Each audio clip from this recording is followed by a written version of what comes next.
구독자 여러분 안녕하십니까. 유튜브 크리에이터 아는 통역사입니다. 예, 웬일이죠? 조지아주 주지사 브라이언 캠퍼, 요즘에 이제 유권자들의 뜨거운 맛을 아마 직시하게 된 것 같습니다.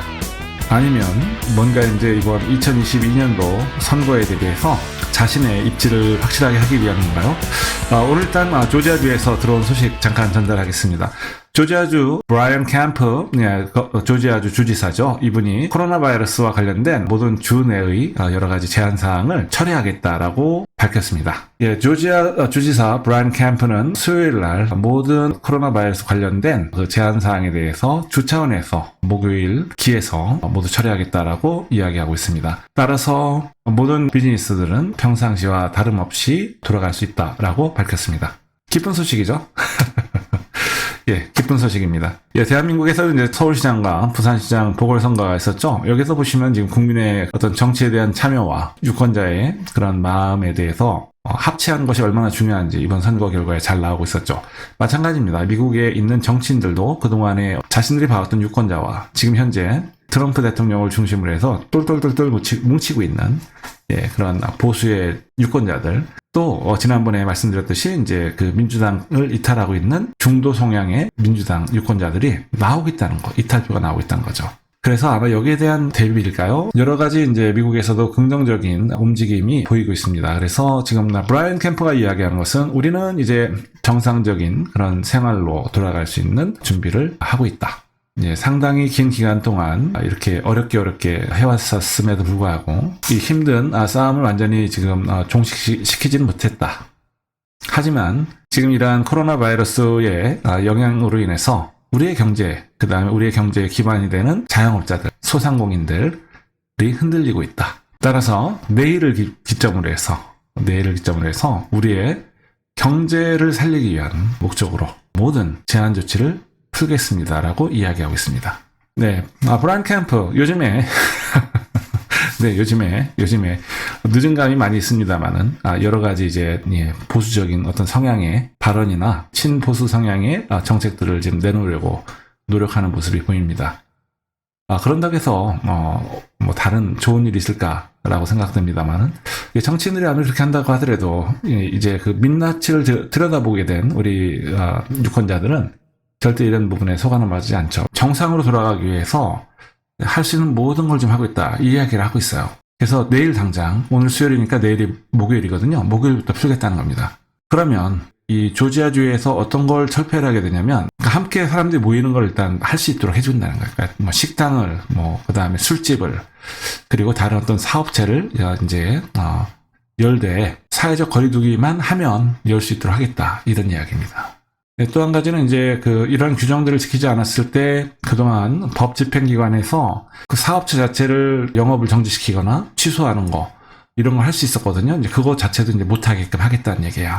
대신에 주에서는 조금 한 단계 낮춰진 거죠. 그래서 권고사항, 이런 식으로 해서 뭐 권고 안내장, 이런 것들을 이제 통합적으로 돌림으로써 이제 가게의 사업주들이 좀 마음 놓고 할 수 있도록 하겠다는 얘기입니다. 강제조항은 철폐하겠다는 얘기죠. 주지사 행정명령으로 해서 코로나 바이러스 19로 인한 제한사항에 대해서 이제 철폐한다라는 것에 서명을 합니다. 그래서 이제 코로나 바이러스에 관련된 수치들이 정상적으로 지금 진행되고 있으므로 여기에 대해서 이제 더 이상 제한을 둘 필요가 없다라고 이제 그 근거를 밝히고 있어요.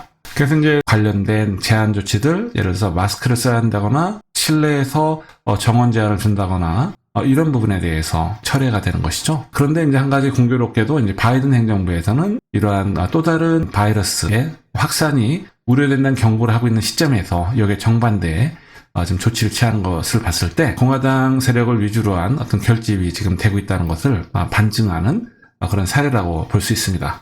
이렇게 이제 그 조지아주의 바로 전에 텍사스주, 아리조나주, 미시시피주, 와이오밍주에서 또 마찬가지 이런 제한을 철폐를 했었죠. 특히 텍사스주의 그 법무 켄 팩스턴을 위시로 해서 지금 지난번에 말씀드렸던 오스틴과 트래비스 카운티 쪽에 명령을 이행하지 않는, 주지사의 명령을 이행하지 않는 그런 곳들을 상대로 소송을 시작했습니다. 3월달 말에는 조 바이든 그리고 CDC 측에서 미국이 아직은 바이러스에 대한 승리를 자축하기에는 이르다라고 경고를 했고요. 그렇게 하면서 이제 또 다른 어떤 바이러스 케이스의 전파가 있을 것이다라고 경고를 한 바가 있었죠. 3월 말이었습니다. 지난달이죠. 예, 또 한 가지 더 뉴스를 잠깐 전달하겠습니다. 미국 상원에서 중국 공산당이 운영하는 공자학원의 영향력을 제거하고 더 이상 미국 학교에 침투하지 못하도록 하겠다는 법안이 통과됐습니다. 만장일치로 통과됐다는 아주 좋은 소식이죠.